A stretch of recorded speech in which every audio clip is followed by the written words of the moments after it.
Hello, welcome to another live informal typing class on personality typing with Sabrina Salvati or Sabby Sabs. Basically, we're going to be typing this person who is a podcast host, political commentator. And yeah, so without further ado, let's just get started. Disclaimer is that there's no type accuracy guarantees. And yeah, so we're gonna quickly cover a short recap on the previous episode, and then we're gonna get into the different clips, video clips of Sabby Sabs, and we're gonna try to guess her type. Although I've already kind of like looked at, what her type is, and then I'm gonna share my final guess at the end, and then we're gonna look at the next episode preview, like who we're gonna be typing 2 weeks down the line. So previously on live informal typing, we had Brianna Joy Gray, and this is the type I got: INTJ jumper, NIFI, sleep blast play number 2. I'm not making any changes for now, but I think this is pretty close to what her type is. The social type could be way off. Maybe she's a number 1, maybe she's a number 4 or 3. I don't know her social type. But I think the rest of her parts make sense to me. She seemed kind of extroverted. And yeah, certain kind of INTJ jumper, and that kind of has a lot of implications as well. But yeah, it was fun typing her, and we're going to get to see a little bit of her in one of the interview clips. So I'm also going to link her podcast in my description just so you have a reference point. And the same for the person we're doing today. I think they're both very good political commentators, especially given how crazy things are these days. Yeah, so my first impression of Sabrina, and is that she's some kind of EFP, like ENFP or ESFP. There is an ESTP over here, but yeah, I shared some images of people that she reminds me of, because a lot of times these types can look similar, but it's more about the vibe. It's less about they look alike. It's more about like the energy that they bring into a conversation, into a discussion, and yeah. So, one of the common things is that EPs are into conspiracy theories or things like this, or they just are good at bringing you the news that other people don't, care to see or care to look for. The EPs are always on the lookout for new information.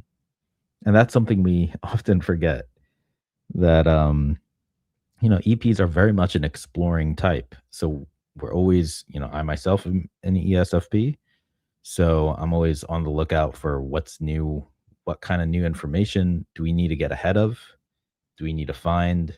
Yeah, and so Sabrina definitely seems like that kind of character. Arlan Hamilton, I think is her name. She's definitely some kind of a investor on the lookout for deals. Wanda Sykes, she's a comedian and then a radio host over here. But yeah, this is just a first impression, but it definitely gets me pretty good. But I'm kind of in this ballpark, and we're gonna see the video clips and see what her energy is actually like. And so the first thing we want to do is check: is she more people oriented, or yeah, I need to change that title. Is she more people oriented, or is she more things oriented? So is she an observer or a decider? So getting to know Sabby. We're going to have 3 video clips today, or 3 videos, and multiple clips from the second video because we're just going to use that one. Yep. Dollars of increased costs in student loans directly as a result of Joe Biden's choices. Not I'm blocked by the Supreme Court, but in that case, directly as a result of Joe Biden's choices. So no, I'm not surprised that we didn't see high youth turnout.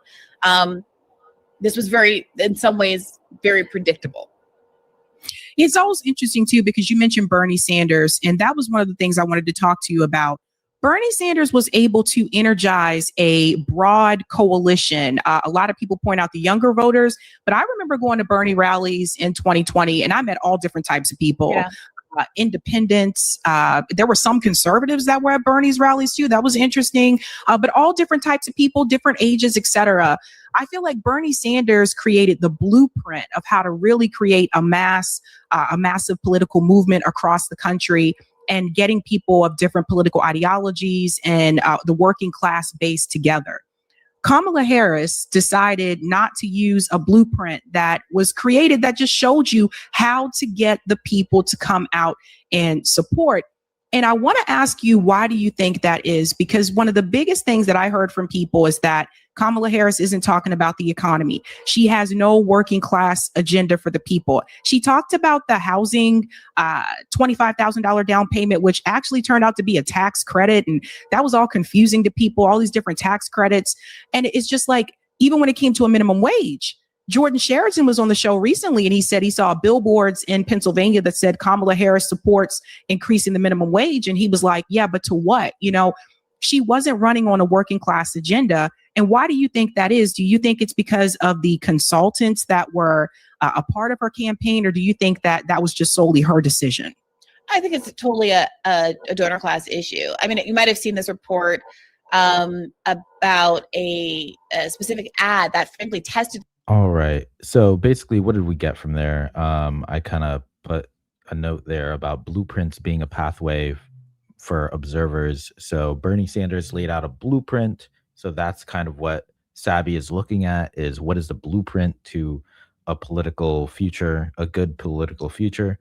And she's wanting to see the correct pathway being used, and how are people going to get along and get moving on the right pathway. And so that's an observer thing. She's less focused on, is Bernie Sanders a good guy or a bad guy? Same thing with Kamala Harris. Is this a good person or a bad person? They're not really looking at that. It's more about, is this the right blueprint? Is this the right pathway? And that's how observers can really convert everything into a thing problem, rather than making it focused on the people or who is involved. It's not about who, it's about having the blueprint, the plan. Okay, so I'm seeing observer so far. Clip 2A is, so this is the clip, this is the video that I'm going to be using for a few things. But Chris Hedges is a great reporter and or journalist or something like that, and he does a number of things, as many people do. But there's this first clip is going to be about how she introduces him, and that's where we can kind of pick up a little bit of, you know, the authentic way of like, what does a person want to introduce? She gives him a compliment that comes from basically what I'm seeing as her FI. So Sabby is like, hey, I value you, and I don't value other people as much, you know? So let's see how this compliment works out. Because there's FI compliment and then there's FE compliment. So let's see. My special guest tonight is Chris Hedges. He's a journalist and author, and he's the host of the Chris Hedges Report on Real News Network. Welcome, Chris. Thanks so much for coming on. Thanks. Sure. I have to tell you, I read a lot of Substack articles.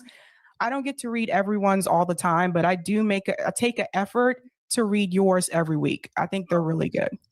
Thanks. All right. So the first thing I do want to talk to you about, we've been talking on this show a little bit about liberal hypocrisy.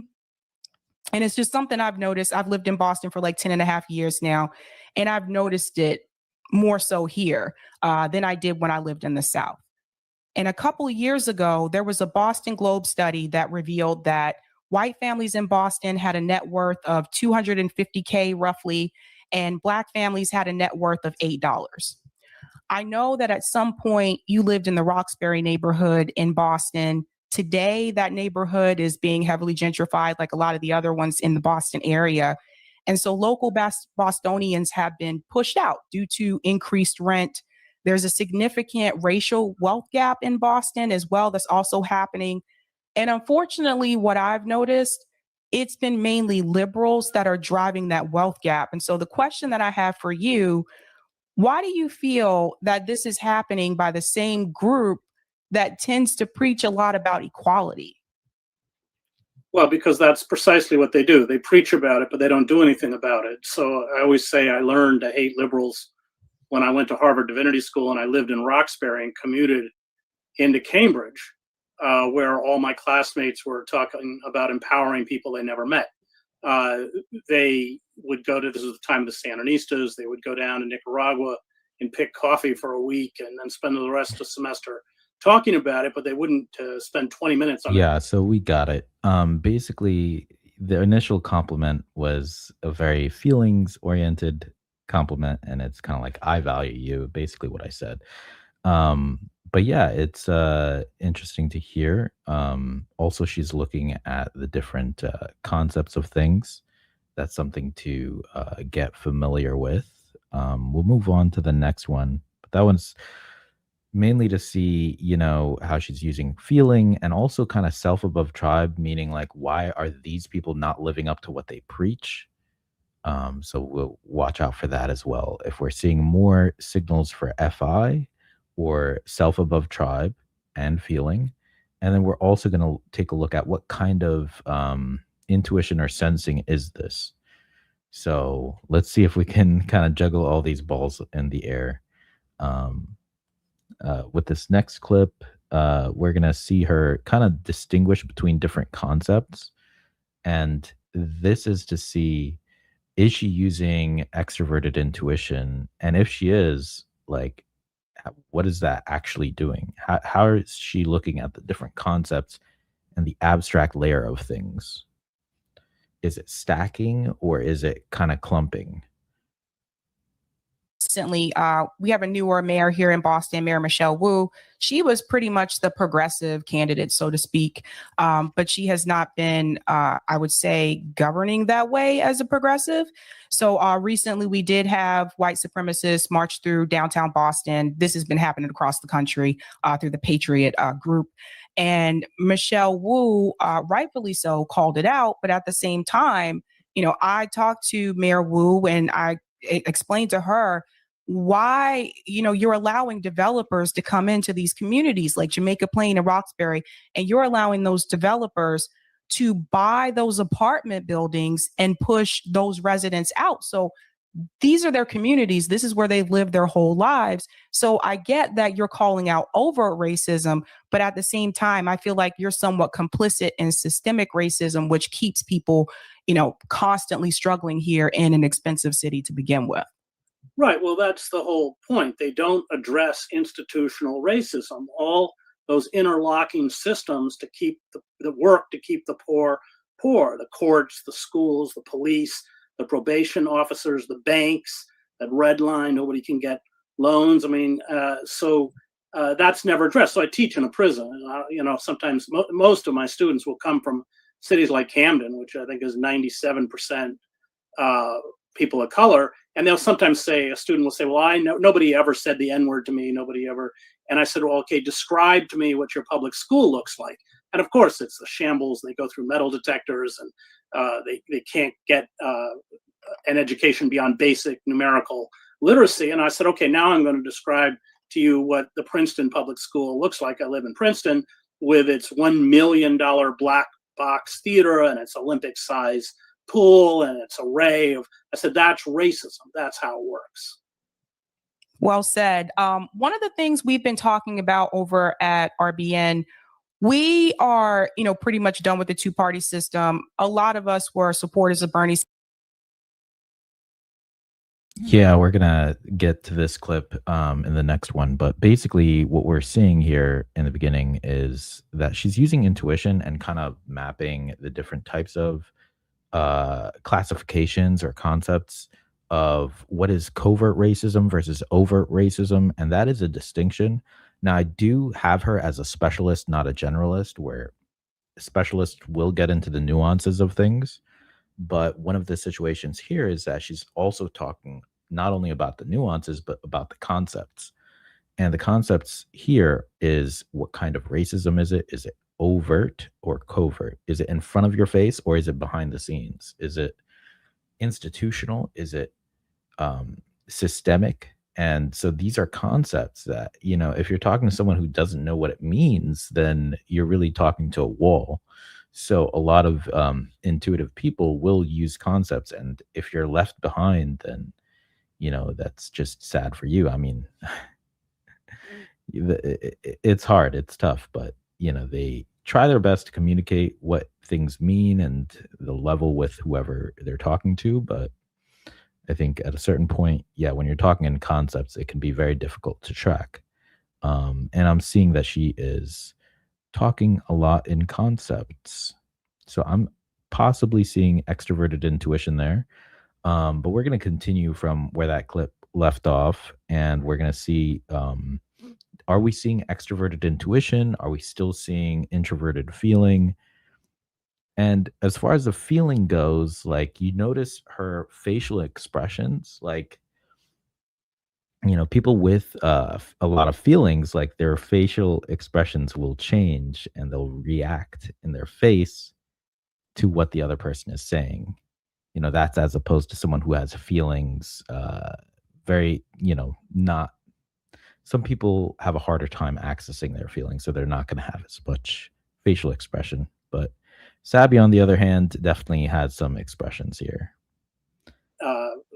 An education beyond basic numerical literacy. And I said, okay, now I'm going to describe to you what the Princeton public school looks like. I live in Princeton with its $1 million black box theater and its Olympic size pool and its array of, I said, that's racism. That's how it works. Well said. One of the things we've been talking about over at RBN, we are, pretty much done with the two-party system. A lot of us were supporters of Bernie Sanders. We canvassed for Bernie Sanders, donated money to his campaign, as well as members of the squad as well. We have found that we can help people more so by doing direct action and mutual aid. So that's kind of where we've been putting like most of our focus. When you think about like movements that have happened in this country, I always point to the civil rights movement because at that time it was unpopular, but it became very successful. And so the question I have for you, do you think we could have a movement like that in this country today, but this time a class movement where working class and poor people were fighting together here and marching the same way the activists did during the civil rights movement? Do you think that could happen, and why or why not? Well, let's differentiate between the civil rights movement and the Black Power movement because they're different. So Martin Luther King attracted white liberals, largely from the North. Now, at the end of toward the end of King's life, he began to sound more and more like Malcolm. And in fact, David Halberstam did an interview with King, I think a few months before he died, and said he sounded like a nonviolent Malcolm X. I mean, Malcolm X was a nonviolent Malcolm X, but there was a convergence there, and understanding that if you didn't eradicate economic racism, you would never eradicate racism. Well, that's when the white liberals began to walk away from King. And figures like Fred Hampton, who this amazing Chicago Black Panther, who actually united poor whites and poor blacks. Of course, he was assassinated by the FBI and the Chicago police when he was 20. All right. I think that'll be enough for getting Sabby's take on it. And, you can see a little bit of her expressions, which is what we're looking for. And she does a great job of listening to the other person. So that's hinting at consume as well. It's not someone who's talking over the guest. I know people definitely enjoy when interviews actually go well and the other person gets to finish their points. But here, I am seeing extroverted intuition, but it might be kind of hard to prove here using these clips. But basically, she's trying to communicate the concepts, and that's a priority. It doesn't mean that she successfully communicated the concepts, but that is kind of the priority of what her words are meant to direct the listener to. For me, I'm, in ESFP, so I'm using proof in a lot of my sentences. So I'm starting with like, why is Habib, showing us all this video evidence. How's it evidence? It's not about whether or not the evidence is good or bad. It's that this is what I'm doing. And so very similarly, as probably an extroverted intuitive user, Sabby here is trying to present the viewers with the concept of, the different forms of racism, as well as the different forms of protesting and revolution, or whatever the thing is. Like, how can you, move forward from here and looking at the future and things like this. So in the last clip, we're going to let that one go for as long as it makes sense. But we're going to see how is she reacting in her face again. We're going to try to see that, and I'll point it out if I see it. But yeah, we're going to see if we're still seeing, extroverted intuition, introverted feeling. Are we getting any good examples of that? And yeah, it's hard to catch, because conceptual talk it's very airy, it's not that solid. But yeah, let's check it out. I think they'll come back. If it's not Trump, it'll be DeSantis or, Pompeo or one of these other who are actually more dangerous than Trump, because Trump's incompetent. I can see that happening as well. Actually, we just did a poll recently on this show about who people thought would win in 2024. And the majority of people ended up voting for, I think it was DeSantis, that they think would win in 2024 if Joe Biden ran again.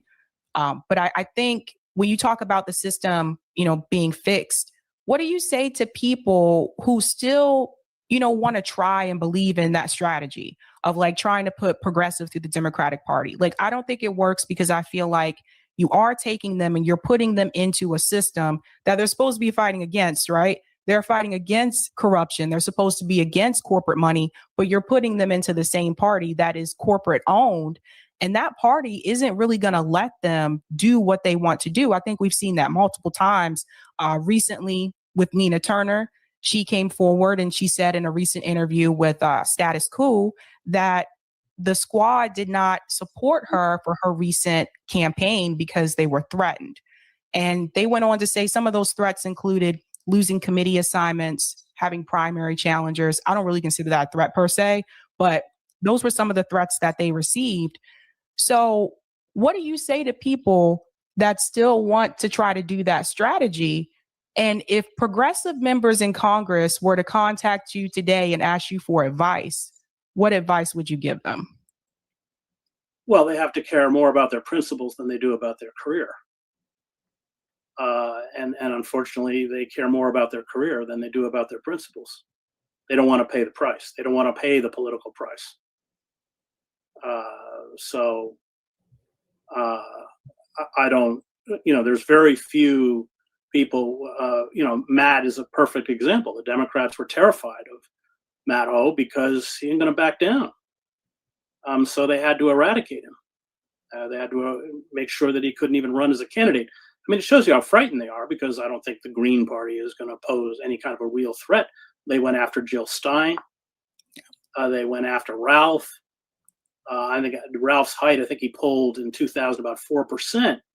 But Ralph, at one point in the campaign, rented out Madison Square Garden. He didn't actually have the money to do it, but he just charged everyone at the door, I think $5, and managed to pay for it. And he filled Madison Square Garden. The Democrats saw that and they just freaked out. So they know that nobody wants them, that people vote mostly against those they hate, not for those who they want. They're desperately flailing around the Democrats. Roe v. Wade. I mean, they're culpable for Roe v. Wade. They had 20 years when they could have codified that in a law. And they didn't, because they used it as a fundraising strategy and a campaign tactic. I mean, the cynicism is pretty dark. And the media doesn't help, because it perpetuates this myth of a two-party system on almost every major issue. There's no difference between the Republican and the Democratic parties on trade deals, militarized police, wholesale. Cool. Awesome. So basically what we covered there is that she is kind of reacting a little bit. You saw a little bit of smiling there. Now, that could be FI expressiveness. I think that she is expressing herself, in her her face a little bit more than the thinkers, but I could be wrong. But she's not exactly robotic. So that's good to notice, at least. And I am still seeing a lot of that intuition in terms of categorical talk, right? So she's clumping things into categories and talking about those categories and talking at a very high level, abstract. At least that's what I'm seeing. And yeah, that's something that Chris is responding well to. He could also be communicating using similar functions. Well, at least when it comes to extroverted intuition, that's possible. But yeah, so that's what I'm seeing. At least I was seeing extroverted intuition and introverted feeling. I will have links in the description for these videos that I'm showing, and as well as Sabby's channel. So if you want to check it out and try to do your own typing of her, that would be a good chance to do it. And yeah, so this is going to be the last video clip. It's a different video, and it's one that she's doing on her channel. Yeah, just kind of talking to the camera and how comfortable is she doing that. I realized that I may need to change one of my guesses based on that. But there's something that I had trouble seeing, which is information versus energy dominant. So we can keep an eye out for that. But as far as intuition versus sensing goes, we're going to see a little bit of this coin in the first minute, and then we're going to move on. 2028 will be here before you know it, ladies and gentlemen, and it has been announced. It is very apparent now. Kamala Harris is going to run for president again. The message has already been put out there, and she recently had a speech at the DNC event that makes it very apparent that Kamala will be back again. Axios got the big scoop. Harris is stepping towards another White House run. Oh boy, here we go. Kamala Harris isn't planning to go gentle into the good night. This week, the former vice president made clear to potential 2028 rivals that she's working to keep another White House campaign viable, despite worries from party leaders and donors that she can't win. Harris remains at, I don't know how to say this, but I'm just going to say it like this. That would be a third presidential run for Kamala Harris. Maybe she's thinking third time's the charm. I don't know. But I do not think that Kamala Harris should run for president again. I just don't. I remember when Kamala Harris ran for president in 2020 in the Democrat primary. And I remember she had this famous, comment because she said that little girl was me to Joe Biden about his previous comments and feelings about busing. And she kind of took off for a short moment.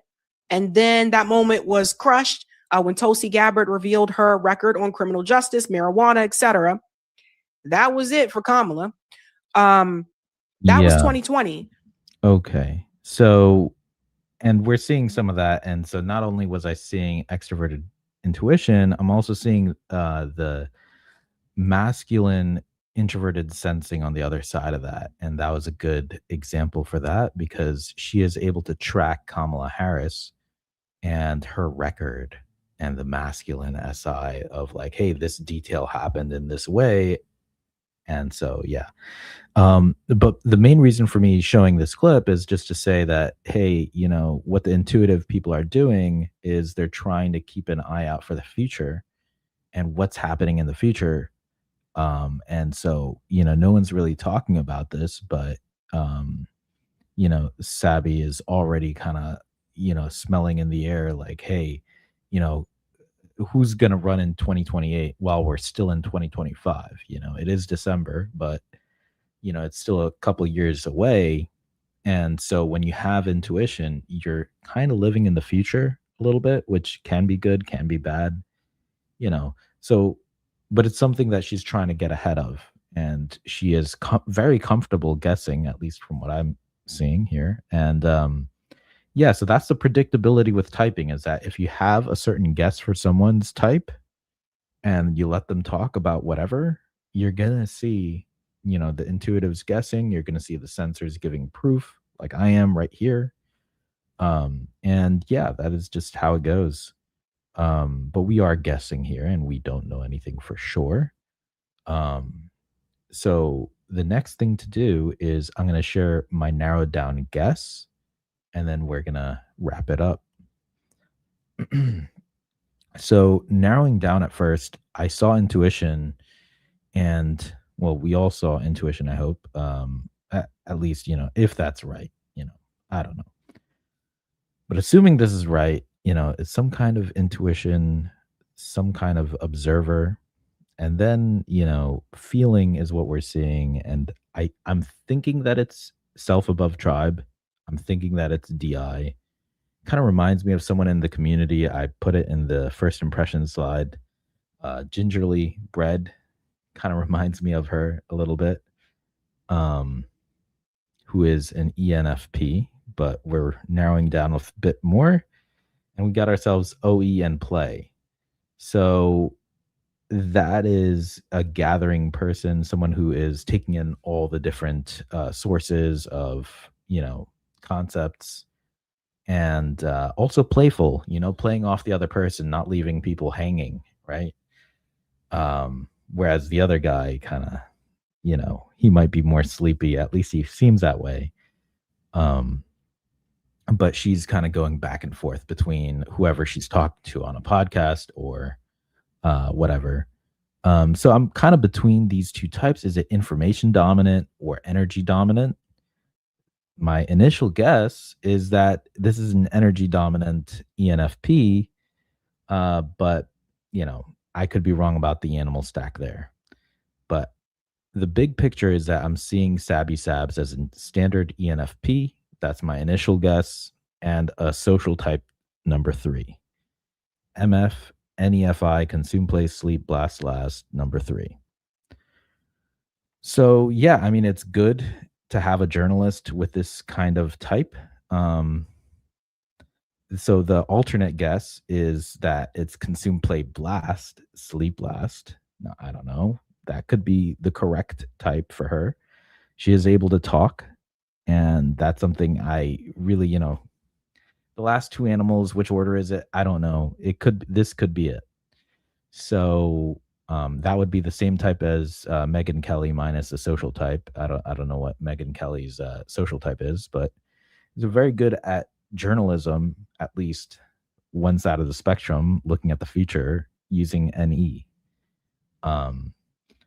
But this type, of course, as they work on their SI, it is they become dangerous in the sense of they become very formidable journalists or formidable people who are able to speak well on issues, not only in terms of concepts, but also having the data to back it up and tracking over a long period of time, things like this, and understanding what actually works and what the meaningful differences are between concepts and things. That's why she likes the idea of Bernie Sanders' blueprint for running a political campaign. She sees the salience of that concept. Anyway, so my final guess for here is consume, play, sleep. Now, I'm not really sure between those two, so I'm not going to emphasize it too much. But some kind of ENFP. Let's leave it at that. And I was seeing MF. So anyway, in 2 weeks, we are typing Javier Bardem, who is an actor. And yeah, I'm looking forward to it very much. I did enjoy him in Dune. I did enjoy watching him in this movie. And I think he was also an actor in this other movie that I didn't watch, that maybe I'll watch it. No Country for Old Men or something. Yeah. And yeah, he's got range. And yeah, I'm gonna head out now, I guess. Yeah. But yeah, it was good typing this week, and I hope you can follow along. I have a big video coming out on my regular edited videos. And anyway, thank you for watching.